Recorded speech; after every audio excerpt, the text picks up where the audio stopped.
transducers, actuators, bass shakers, butt kickers, ass shakers, rump roast. Wait a minute, what the heck am I talking about? Well, that's what we're gonna find out today. So I've done everything I can to my living room theater. This is kind of the next level. I wanna add some fourth dimension, some physical movement into my main seats. So we're gonna go through a lot of the options out there. It's not gonna cover everything, and this is not gonna be a comprehensive how-to because I'm learning this as we go. This is my first dipping toes experience. Let's get it unboxed and start talking. So there are multiple types and definitely multiple quality levels and a pretty good spread of price points about doing this kind of stuff. My goal is to just equip my two main seats, which is a love seat slash couch with two home theater seats. It's all one frame, it's all one unit, but those are the only two that I'm concerned with right now. My next two seats are mainly for guests, and I'm not gonna do anything with those, at least not yet. Now, starting off at the lower end of the spectrum, it's pretty cheap. You're talking 25, 30 bucks for a single actuator.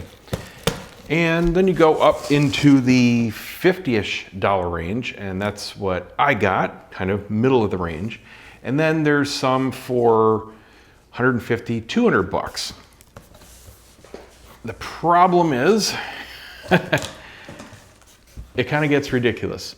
The very cream of the crop, without hesitation, at least according to the almost cult following of this whole idea online, is Croson's.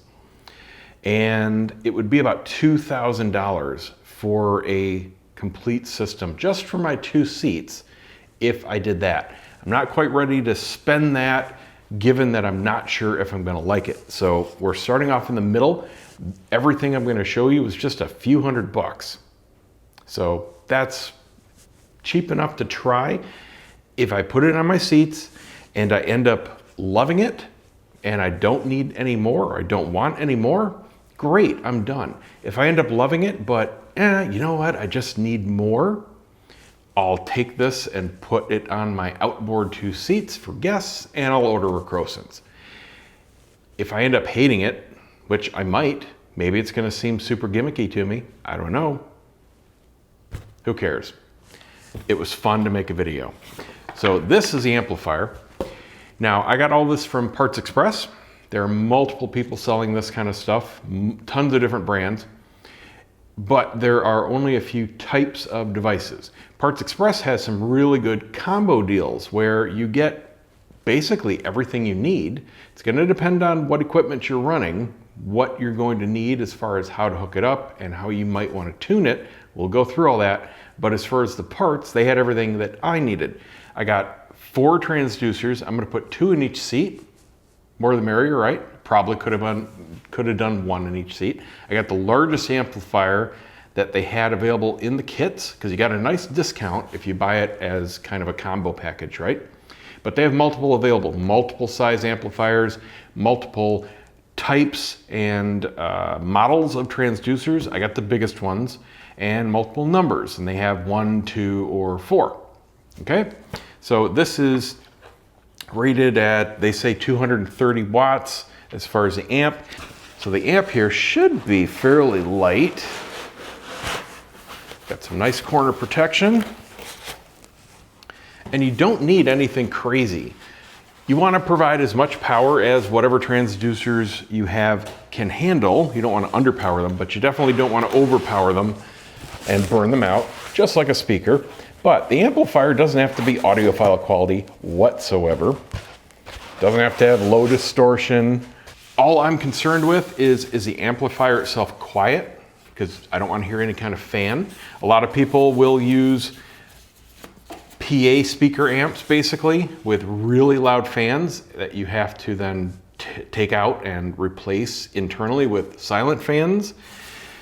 There's a lot of ways you can modify other things to work, but just getting an amp that's made for this to begin with is worth it to me, even if it costs a little bit more.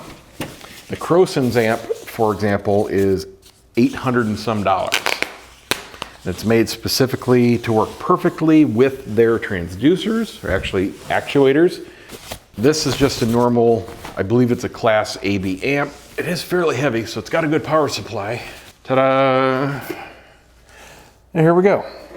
So we've got gain, phase, frequency for the cutoff. These all go in so you can not accidentally turn them or click them. A power button, and it is a actual switch. I plan on leaving it on all the time. On the back, we have line level and source level inputs and an output to daisy chain. We've got an LFE input, just like a subwoofer if you've got a signal coming from your AVR. Hard gain bass boost dials with a little protective cover.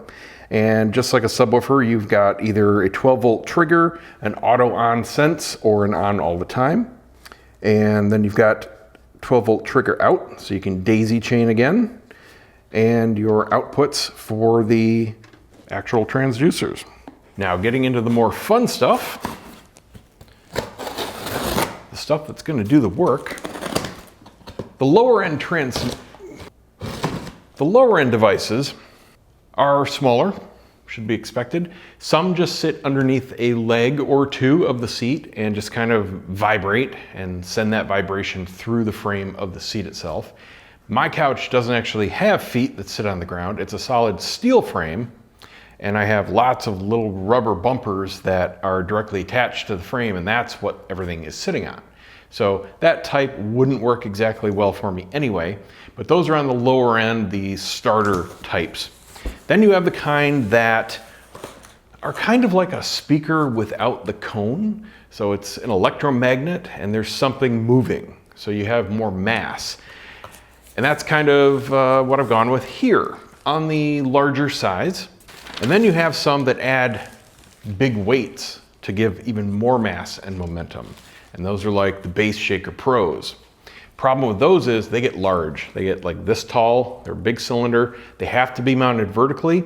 And really to do it well, they need to be inside the seat. Well, my home theater seats are powered and they move and there's not a lot of space in there to put something huge that is always going to be mounted vertically and attach it to the frame. So wasn't really interested in that. These should be easy enough to maybe do a little bit of fabrication with some wood and find some places to mount them. Regular old speaker wire doesn't matter. You're not looking for any kind of high quality here, just bare wire. That's all you need. Some will be snaked through and laid out in the seats, and those will just go right back to the amp. These will be wired in series parallel to present 4 ohms. Wow, these are heavier than I thought. To present 4 ohms to the mono amplifier, so it produces its most power. And I have 2 here and 2 here. They are beefy. These are the Aurasound Pros. They definitely got the best reviews and the best recommendations as far as this type of unit. Now the very best, as I mentioned earlier, are the Crosons, and that is actually a linear actuator that lifts your seat. It is a hugely powerful device, and it's like a big pad, kind of like a big kitchen scale that again goes under a leg, so I'd have to figure something out if I go with that, but it doesn't just vibrate, it moves. And yes, there is a weight limit of, I don't know, 1,200 pounds or something like that per device. It's not just slip it under the couch and go, however. You have to then also put isolation feet all around the rest of the couch so that it's number 1, even, and number 2, isn't transmitting anything outside of the seat, so it actually works properly. That combined with their amp, we're modifying a third-party amp to about $2,000. So I could do, I don't know, something like 12 of these for the same price. So we're just dipping our toes, like I said. So here is one unit. It's very simple. You've got 4 screws that you mount to your seat somewhere very solidly. You don't want anything to vibrate that's not supposed to vibrate. This is supposed to be just part of the frame itself, right? Now, My idea was, and I'm not sure this is gonna work because I haven't flipped the couch over to actually look inside yet, and seeing how big these are in person, it's probably not gonna go like I have in my head. My thought was put one under my seat. I've got a power recliner in each seat where the back and the butt and the legs and the headrest, everything moves independently. And I was thinking about mounting one of these in the back, one of these in the butt, but that's definitely not gonna work. And thinking about it even more, the back doesn't even have a separate frame. These are both gonna go underneath somewhere. So you've got a rubber coating here, just kind of, help seal itself and dampen a little bit. But these 4 holes here are just for screwing down however you have to 2 spring speaker terminals, and that's it. When I slap this, I can feel that there's a big magnet something in there. It kind of resonates and vibrates a little bit, and it's got a good heft. I would say it's maybe, I don't know, 6 pounds, something like that, but still not as heavy as like the Bass Shaker Pros. Those are, I believe, 10, 11, somewhere around there. So even more mass and momentum, but doing pretty much the same thing. These are obviously not too tall, so they should be easy enough to hide. Even if I have to put a board underneath and somehow attach that rigidly to the frame and then screw these to the board, should have enough clearance. So I got the couch flipped up here. I've got these covers that just Velcro in place in the back. Now the frame, like I said, is metal, and that's what everything actually sits on. I've got all these different little rubber feet. The wood is just for mounting the armrest and the decorative sides. These don't actually really contact the floor. There's a little bit of a gap underneath them. You can see that the main pucks are what actually sit on the floor. So putting something under here would be a little difficult. I suppose I could space it. The problem then is this whole thing is supposed to be sitting on the frame, not this part. So I wouldn't want to stress all the wood with the weight of the unit when it's designed to be on here. So luckily I don't have to deal with that, but this is the kind of space we're dealing with. Let me turn on a light. Now it's pretty generous, but there are a lot of moving parts in here. This motor slides all the way up and down the rail to recline, and we do have part of the mechanism that sweeps. So I think my best bet is going to be maybe some boards here and here, and putting the units maybe on the top of them. See, I don't have clearance to mount anything on the bottom. This is a very floor hugging unit. So maybe like inside up in here with some kind of mounting board like this. That might work. I don't know. I'll figure it out and then I'll show you guys what I did. So looking at the mechanism a little further, I was wrong. The motor doesn't move. The motor is stationary. This whole mechanism here slides all the way down the track, and then these kind of operate like a garage door opener where they swing and they pivot as the whole thing travels down the track. So I need to maintain clearance all the way through the center of this column. This is actually going to be pretty difficult to figure out. So what I need to do is do a little bit of fabrication first on a bracket, and then maybe mounting. I might be able to just make some kind of strap-ish type brackets, but what I can do, this piece of harder wood, I don't know if it's hardwood, but it's thicker, is a bracing board, and that I can definitely bolt into. And even though it's part of the wood structure, it's a lot stiffer than this thin board here. So that'll be at least a good brace. And then somehow mount to this, either drill through it, which I can, it's just a U bracket. Actually, it's an L bracket. There's no side on here. So it's just an L bracket, super easy there. I can just put a couple bolts. There's some power cords on this side I gotta watch out for, but That's easy enough to figure out. Maybe even, no, I don't want to raise the foot any. Anyway, do something like that and just have that sitting up there tucked out of the way, not sticking down any further than the feet. Plenty of air, plenty of cooling, and the important part is it'll be directly mounted, directly bolted to the frame, and that's where we want all the power to come through. Of course, some will be going through here, but that's really unavoidable. There aren't any other options. This center section is all hollow. This is where the optional center backrest is stored. Just a nice piece of leather, nothing to vibrate, so I don't have to take it out. And these are voids, but again, you can only put it vertical, or to a vertical surface, which isn't any good. And this is very resonant. You want to avoid anything like that. Really, these horizontal frame members here are ideal. These secondary would be the second best to mount to. So this is definitely going to be my best bet. Let's get working. So here's the current prototype in mock status. I have done several revisions and versions and tweaks as I've been going through, because it turns out each location isn't exactly identical.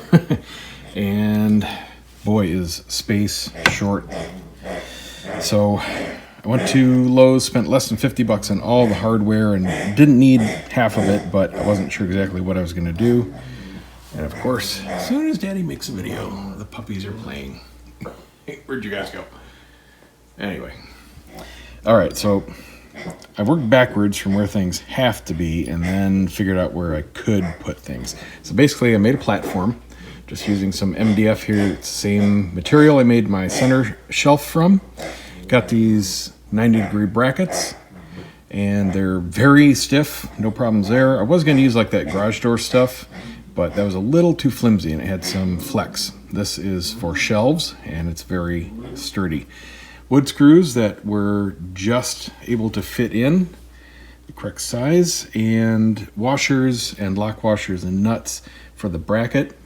Now what I'm going to do is, you can see I barely got enough room down here for the other holes, and it turns out I'm only going to be able to sink one of those in because the mechanism is in the way. So the way this is going to go in is I'll be able to sink 2 screws into here to secure this. This is setting flush after trimming back some of the Velcro for the dust flap. Of course, it's in there with plenty of clearance. And the only thing that you have to be aware of, or I have to be aware of, is the clearance to the mechanism. So I need to leave a little space there and a little gap.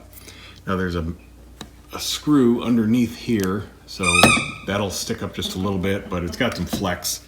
It's not a big deal, and there's plenty of clearance on that side. Now the problem is sinking a bolt through the frame to hit that mounting hole.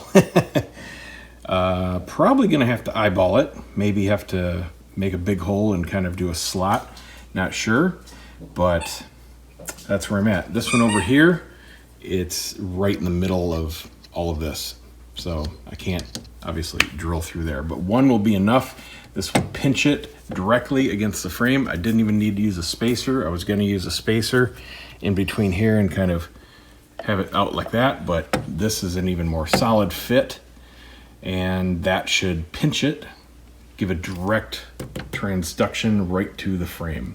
And these up here, it doesn't matter that I'm not going to be using these here, or I'm not going to be using bolts, because this is going to be fighting this direction, and that's going to hold perfectly steady. And there we go, prototype 1 in place and cinched down. We're good, and it turns out I did use some of that extra different size hardware. You can see the longer bolt I installed here. The ones that came in the multi-pack weren't quite long enough to get the nut on, so that is solid. Only the one at the bottom and the 2 here at the top. 4 here for the bracket to the wood. Everything's washered. This is on with 4 large wood screws direct to this, so I've got maximum contact from the unit to the board or the platform to the frame. Solid contact here on top of the bar, and it's not touching anything else at all. we should be good to go. The only thing I'm concerned about is flipping it back over for the first time and extending it just to make sure nothing mechanizes into it. I don't think it all goes that way. I think everything pushes forward. So this should be the most compact that it gets to, but I won't know for sure. You know, I should probably do that right now before I go any further. One other thing I just noticed was the length of the bolts remaining down. I just had to make sure that I've got enough clearance. So looking feet to feet, yeah, I've got about 1/4 inch. So those will not be scratching anything. Got things extending out, and yep, everything's moving in the right direction. So plenty of clearance. Compact is as compact as it gets. All right, got all 4 physically mounted up, all bolted in. I'm confident this is the most secure way I could have mounted these or anything like it in this seat. I've got 100% contact between the units and the MDF. The MDF is rigidly mounted directly to the frame, to the main rail, and it's fairly above it. So I think all the energy possible is going to be transferred nicely into the frame. So all I have to do now is wire it up. I'm going to zip tie all the power cords for the seats back up into position, paying attention not to have anything be able to rattle, and making sure that everything clears the feet. I can't put them here below the frame. They were tucked up underneath originally, and I may be able to run them a little bit differently. There's plenty of slack in the cables, so I'll tie all that up with new zip ties, and then wire the actual units to the amp. The amp, in retrospect, I should have gotten the one step down, the 200 model. This is a slightly better amp, but I'm not going to realize any of the differences running these. If I was running an actual subwoofer, yeah, that could be used a little bit better. But the key differences, and I didn't even notice this when I was ordering, I just, hey, look, a bigger upgrade. Yes, get that. Should have taken a little closer look. The 200 unit is a lot smaller. Comes to about here, a lot easier to hide behind the couch. I'm not going to have quite enough room to set this on the floor directly behind the couch. I'm short about 3 inches, but I do have enough room back behind this. I'll just move the chair forward a couple inches and have enough clearance back there. I'm also going to have to run a power strip because I'm out of close outlets. Each seat takes an outlet, and I need one for the amp, and I need one for the wireless transmitter, and that's the other key difference. The 200 model has a nice little, how you doing, Clover? Nice little 5 amp USB power port on its back, so you can plug in a wireless receiver and power it without running a separate power cord. And the 230 unit doesn't have one. Major bummer, but no big deal.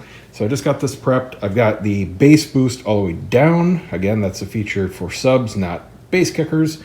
I made sure that all the terminals are tight, just so there's no rattles introduced anywhere in the room. And these are where the speaker wires are going to attach to. Now this is a mono amp. The 200 unit is a stereo amp. And if you're not running 4, you're going to have to do some calculations and see which is going to be better for you. I'm able to present a 4 ohm load with these 4 wiring in parallel series. So this is a mono amp. What I'm going to be doing is 2 banks, 1 bank per seat, 2 units in each bank. The positive will come out of the amp into one of these units. From the negative of that, it'll go into the positive of this. The negative will run back to the amp, and both banks will be tied together. So both the master positive and master negative will be tied together in the single output of the mono amp, and that will present a overall 4 ohm load, which is just fine. The 200 amp is a stereo unit, so it'll work the same if you have 4, a little different if you have 2. Install is done. You can see that with that back Velcro back in place. Can't really tell anything's there. And I do have to be careful about not tipping the couch backwards or these would hit. Luckily, I never do that. So other than that, they've got a nice 1/4 inch of clearance to the floor or the carpet. No problemo there. Got everything wired in, everything connected. We're gonna fire it up before I go any further and just make sure that we're getting some kind of signal. Should feel all 4 of them go. Now I'm going to do all the tuning and setup and everything tomorrow. It's getting really late. I'm going to cut this video real soon here, but I want to see the fruits of my labor. So we got power, and phase will be at 0. Relay came on, clicked, and we're good. Crossover's all the way up. I'm going to be controlling that through mini DSP. You could also use your AVR. You could use this if you wanted to. Gain, I'm just going to shoot in the dark, and it'll be set in the middle. I'll have everything boosted as high as I can through the AVR for a clean signal.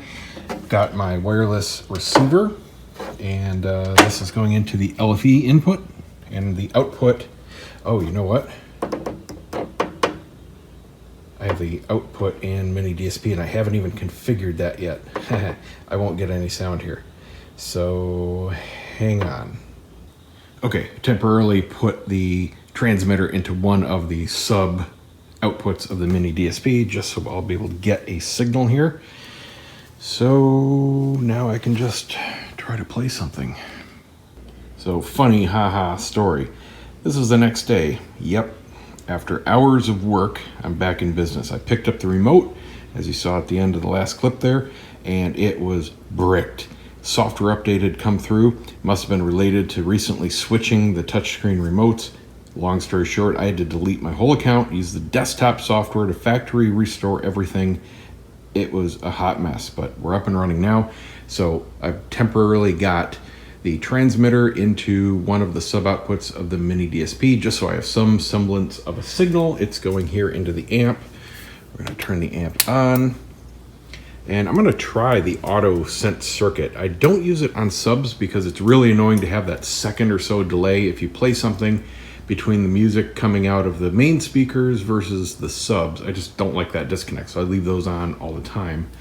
This, I don't think that's going to be much of an issue because the infrasonics aren't typically going to be at the very start of something playing. So that'll save a little bit of power there. Okay, so we're on. Gain, I'm going to crank all the way up because I'm going to keep the volume low on here and just turn it up. I just want to make sure they work. Crossover's all the way up, so that's not limiting much. It's up at 180 hertz, maybe 190. Phase at 0, doesn't matter. And yeah, that's on. I've got black tape covering that obnoxiously bright blue light. So let's just play anything. Doesn't matter. I'll do Aquaman because it's got some rumbling, low bass in a lot of places, and that should activate these pretty easy. Okay. Play, play, play. This is your way. All right, so we're way, way, way low. Yeah. Almost negative 40 dB. I can hear one sub going. Hey, I feel something.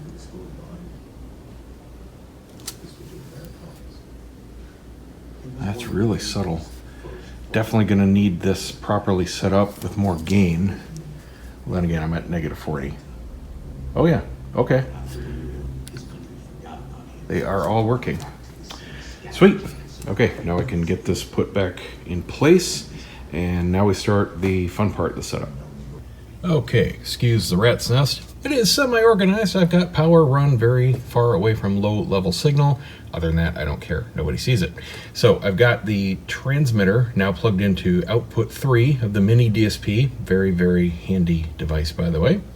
So what I have to do now is configure it. What I've done is gone into my input number 2 and applied the same basically house curve. I'm using a low shelf as I do on the 2 subs, just so the response is even. And then in the AVR, I've got no EQ, so there's no corrective EQ applied to these. That's very important. You want it smooth. You can have a curve, but you want it smooth. You don't want any peaks or cuts in your response to these, because there's no such thing as correcting for a room with transducers. So with that, I can go ahead and go into the AVR. And then here on the output channel, I've got a crossover set, and this is where I will be able to tune how they actually integrate. I don't want to feel these things for what they are. I don't want anyone to know they're there. I want them to think that my big subs are doing everything naturally. So I certainly don't want to hear anything, and I want them to just take over the very bottom end of the sub. So I'm going to be playing around and changing that as needed. Might be 30, might be 50, I don't know. We're just going to try 40. I've got the crossover all the way up on the amp, so that's not going to be limiting it. This will be controlling it. I don't want to do it in the AVR because to do that, it would affect my mains as well. So that's why this mini DSP, extremely handy. Now we can go into the AVR, turn on sub number 2, make sure its EQ is flat, and just turn its level all the way up. I'll be adjusting the volume of them from the AVR, so it's nice and simple. We can go ahead and turn the other subwoofer output on. If your receiver only has one or it's not a true dual output, you're just gonna have to use a Y splitter or piggyback out one of your subs if you have daisy chaining. I'm gonna start with it at a level of 0. That way I can just turn the volume up slightly at a time and get a feel for how it's integrating. And I can turn this down. I suspect I'm gonna need to turn it quite a bit down, but it'll be nice and clean anywhere here in the negatives. So we'll just start at 0 and making sure that I have no EQ applied to either sub. Now this is the key to integration. This is why I'm specifically doing this configuration with the second sub out going into a separate input and a separate output of the mini DSP. This distance setting is going to be very important because I'm running the wireless kit, which introduces a delay. There's a signal delay going through the air instead of just plugging in a cable.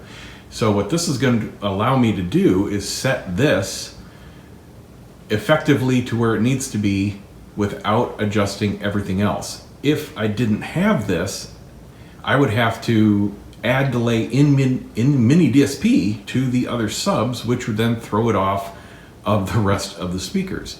But with this, I can just by ear dial it in, and I'm going to do that next. And it might end up being, up here 60, 70 feet as a couple milliseconds delay or so. Depends on how much that SVS transmitter is going to add to the equation. But I'm going to do that very simply now with a kick drum.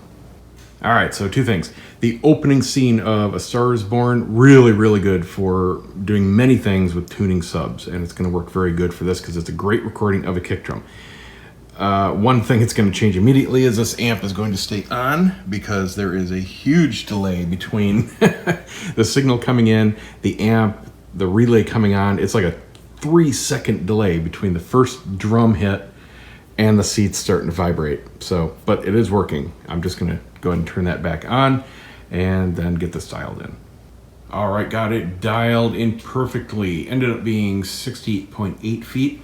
The impulses are spot on. It's exactly like you're at a concert and the drum kicks, you hear it and you feel it. There's no break in your brain, and that's exactly what I wanted. So here's the track that worked best for the tuning.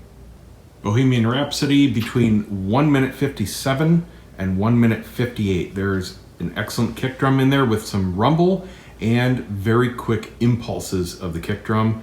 It was even easier than A Star Is Born because it's so isolated. And I also unplugged my mains, and I've got my center turned all the way down. You could unplug it if you can reach yours easily. That really helps just isolate the subs. Okay, we are dialed in. So I did have to make some changes. After getting the time alignment right, I was playing around with how it felt at different crossovers. 30 was way better, just totally natural. 40, you still didn't hear anything, but you're not supposed to feel 40 like these things are putting out in my couch. 30, man, it just dialed it right in. Just play around with that. And volume, I found it was actually easier just to leave it up at 0 at the AVR and just reach right over here and turn the volume knob. It's about the 11 o'clock position, and it is more than enough. Definitely could have gotten away with half of these, maybe even one for the couch, maybe putting it in the middle. These things are pretty potent, let me tell you. The 4, it worked out beautifully though. You feel everything totally evenly throughout the whole thing, from the head all the way to your feet. Puppies are being fed. It just hits exactly like bass through the air. Nothing rattles. You hear absolutely nothing. You would not know they're in there. And, if you don't want that much effect, it's just a tweak of the volume knob. It really works well. So I'm very, very pleased with how it turned out. I don't need to, thankfully, install the $2,000 kit. This is more than enough for what I wanted out of here. Hope it helps somebody. See you next time.